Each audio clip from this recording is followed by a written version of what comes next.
Bonjour chers internautes de votre émission web V7, 2 saisons déjà, et oui, le temps il passe super vite.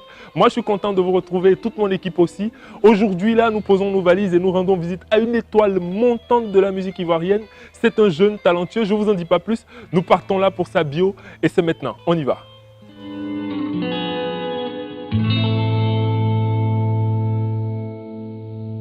Je suis ton prince, oh mon baby. Pour toi, tu sais, je pourrais tuer. Je sais que t'as peur que je te laisse. Cela ne figure pas dans mon plan B. Avec toi, j'ai donné, yeah.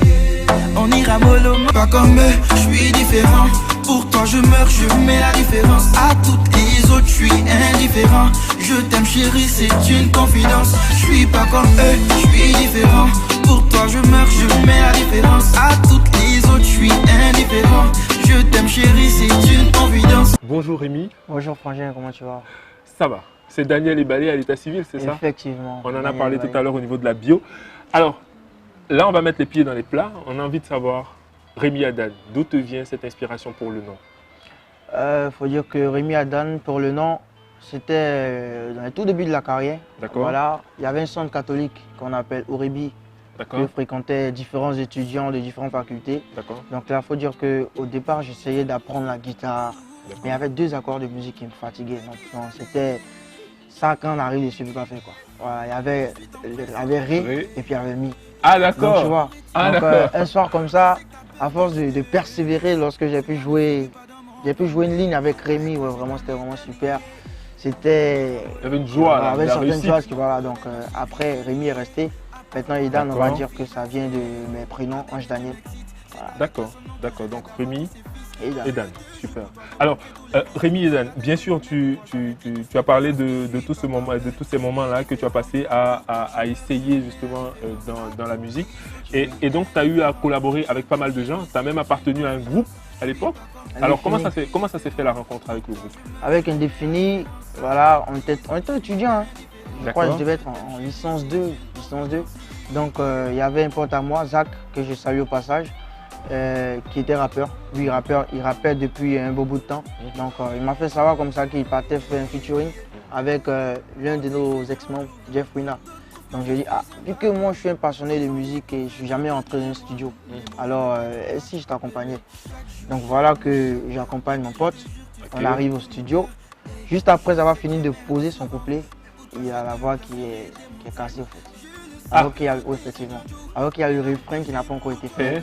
Donc, comme il savait que je chantais, il me dit, Frangin, est-ce que tu peux me dépanner là? Est-ce que tu peux dire, mais c'est pas prévu moi, j'ai jamais chanté.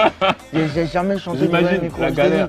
Donc, là, comme ça, avec l'arrangeur Ballistic, mon nouveau entré en cabine, je suis rentré, la première prise, elle était superbe.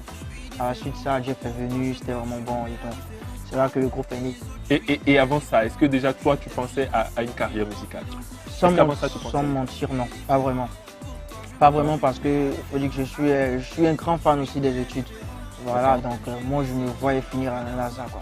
Comme mes amis m'appellent Mister NASA, donc pour moi c'était vraiment les études.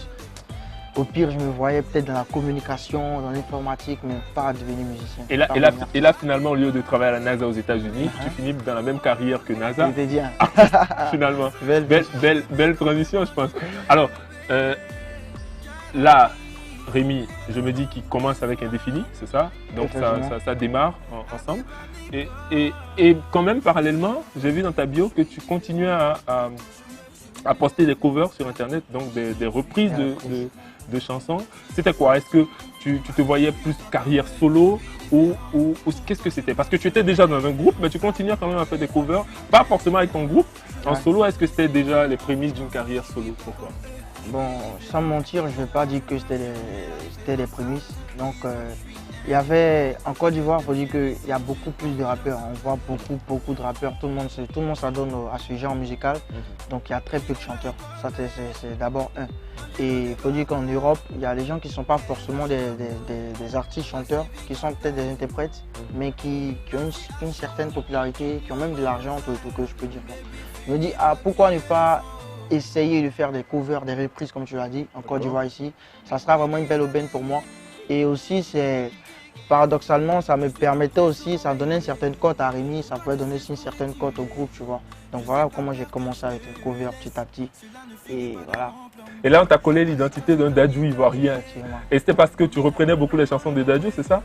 Dadju, faut dire que... Ou c'était le style, c'était le genre? Parce qu'on te connaît très, très bon chanteur. Hein. C'était le style, faut dire, parce que, comme je le disais tantôt, le style musical, bon, les chanteurs, il n'y en a pas en Côte d'Ivoire. Voilà, c'est peut-être dans d'autres genres. Il y a de très belles voix en Côte d'Ivoire, mais tu vas voir ça dans le coupé décalé. Il n'y a pas de chanteurs de R&B, de plusieurs R&B réellement. Tu vois.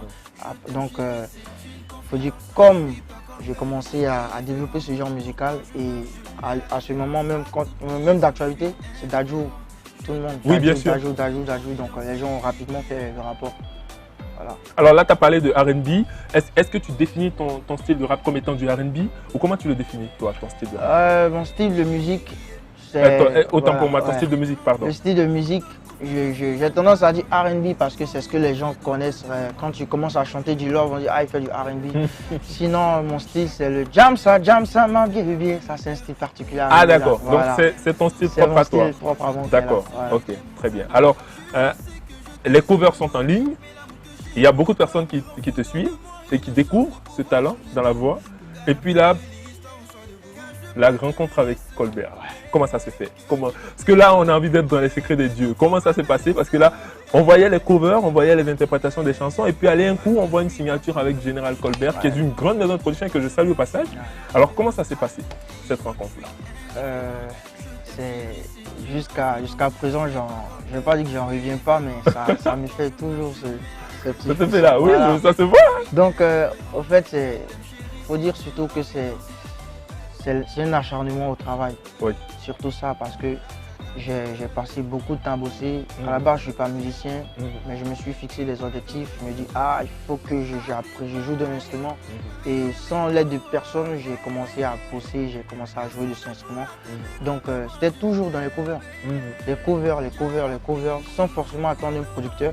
Mais je savais que forcément un jour, voilà, on allait avoir une production. Parce qu'à l'époque, j'étais avec le groupe, voilà, mais on ne savait pas quand. On ne savait pas quand. Il y avait des producteurs qui étaient venus, il y avait plusieurs producteurs qui étaient touchés. Et on ne sentait pas le truc. Parce que je fonctionne beaucoup au feeling, comme mes potes. Donc quand on ne sent pas, on ne le fait pas. Donc là, comme ça, on arrive. Je venais de faire sortir, je me rappelle bien, une dernière cover où je parlais un peu des difficultés, comment on appelle ça, que vivent les gens au quotidien. Oui, voilà, au point où nos sœurs ou nos mères sont prêtes à vendre leur corps. Voilà. Donc tu l'as même relayé sur tes réseaux sociaux. Sur tes réseaux sociaux. Donc les gens commençaient à prendre de partout. Ça a commencé à poster par la suite.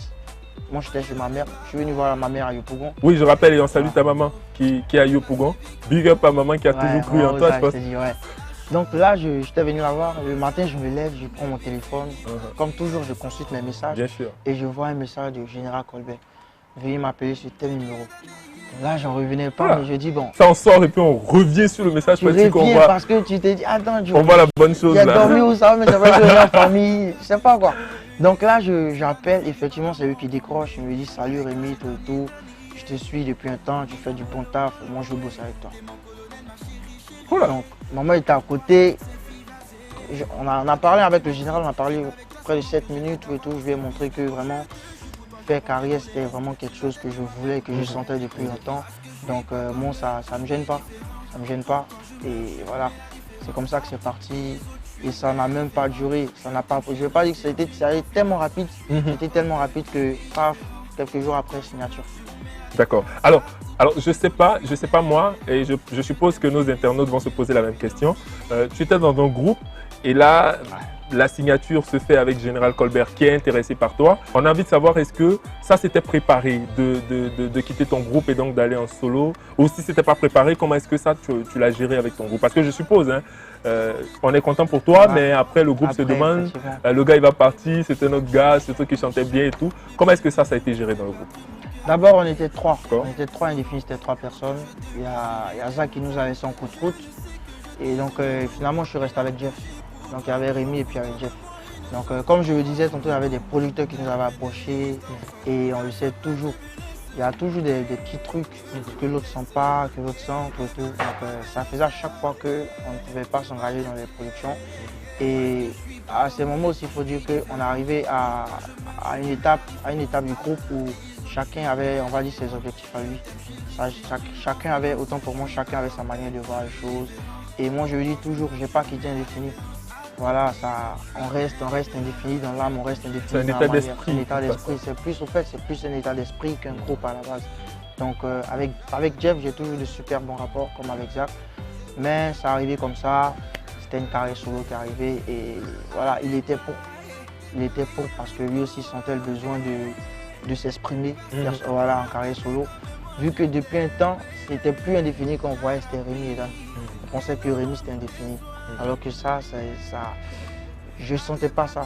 Voilà, Indéfini c'était toujours 2 personnes, mais on voyait tout. Donc on sentait le besoin d'évoluer un peu, un temps soit plus en solo, pour après venir voilà, justement, et là, ça m'en va te poser la question, savoir est-ce que tu as prévu, hein, je me dis avec la maison de production, il y a tout un planning, il y a tout un cheminement. Est-ce que c'est prévu quand même de collaborer avec ton ami qui a été, ton coéquipier? C'est un des projets que j'ai depuis un bon bout de temps, depuis la signature. Avant la signature, on avait dit ça. Donc actuellement, je prévois faire un lourd feat avec lui. Voilà, et puis si besoin il faut apporter ma force comme je peux. Voilà. D'accord. Alors là, on est en plein dans notre émission. Je rappelle qu'il y a V7. Et aujourd'hui, là, on a envie de te demander, avec la sortie de Pas comme eux, qui est le tout premier single que tu as sorti en collaboration avec Général Colbert Production, et qui a été arrangé par un talentueux arrangeur ivoirien qu'on salue et qu'on a eu dans la première saison de V7, de Philippe. Alors, là, on a envie de savoir. Comment est-ce que ce single-là réagit?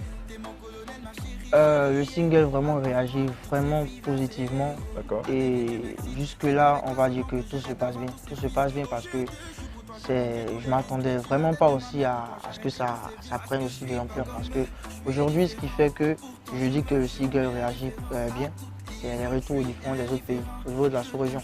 Donc comme ça, il y a le retour au Burkina, au Bénin, au Cameroun, un peu partout dans les pays d'Afrique. Donc il y a des bons retours. Voilà.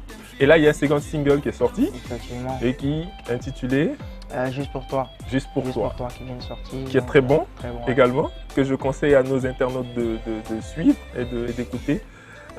Alors, lui aussi, j'ai envie de savoir, c'est un choix personnel ou c'est un choix de la production de s'inscrire dans ce style, dans ce registre-là, de chanter pour la femme, de chanter, d'être un lover, ou c'est une manière pour toi de confirmer que tu es un dadou ivoirien?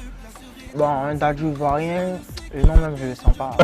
C'est les Ivoiriens qui me donnent la main. Voilà. Je vais finir par aller faire oublier ça. D'accord. Faut dire que j'aime beaucoup relever les défis parce que je suis une challenger. Okay. Donc ce genre musical, il n'est pas développé au pays. Voilà, on reçoit beaucoup de personnes, beaucoup de lovers. On reçoit beaucoup de lovers comment on appelle ça, des pays occidentaux qui viennent ici faire de lourds shows. Mais en Côte d'Ivoire, on a les capacités, mais ce genre musical n'est pas développé.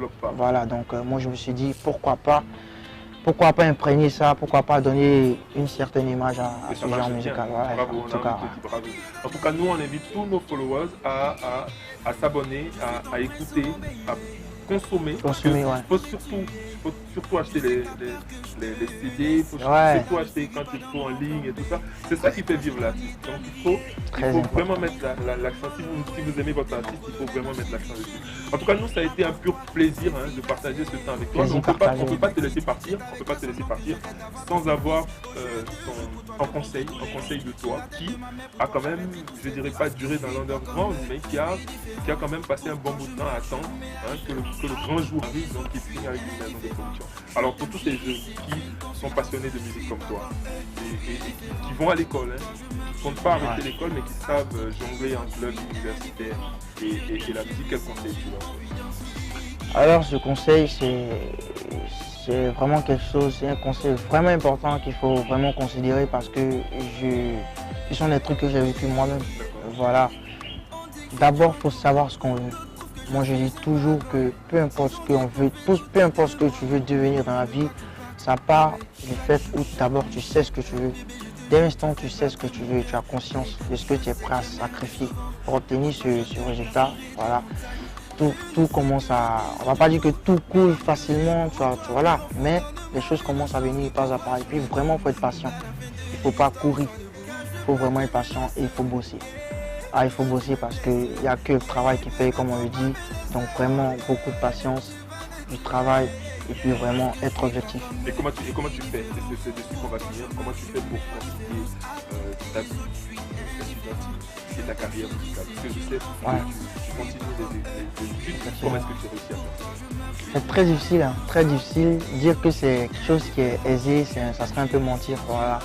Mais on sait que la musique prend beaucoup de temps. Beaucoup de temps.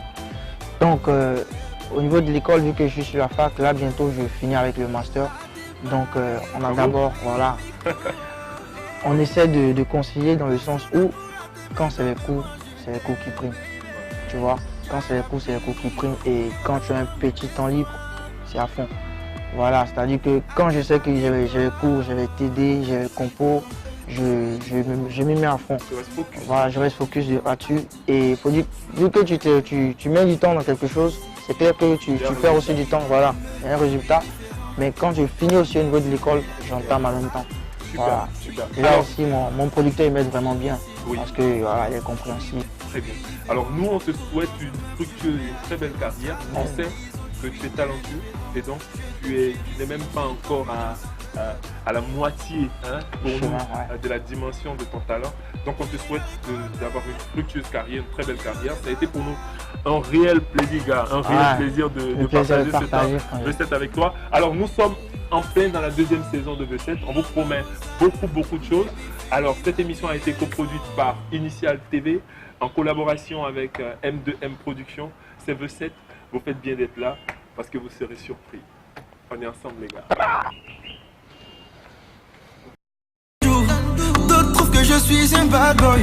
S'ils ont dit t'ont fait douter de moi. Mais moi je ne veux pas que tu partes, bébé. Chaque jour, chaque nuit, chaque heure, bébé je te jure tu fais battre mon cœur. Et je sais que j'ai merdé souvent, mais pour toi je déplacerai des montagnes. Je ne sais que je t'ai une jojo, mais l'amour que j'ai pour toi me rend fou, donne-moi une chance.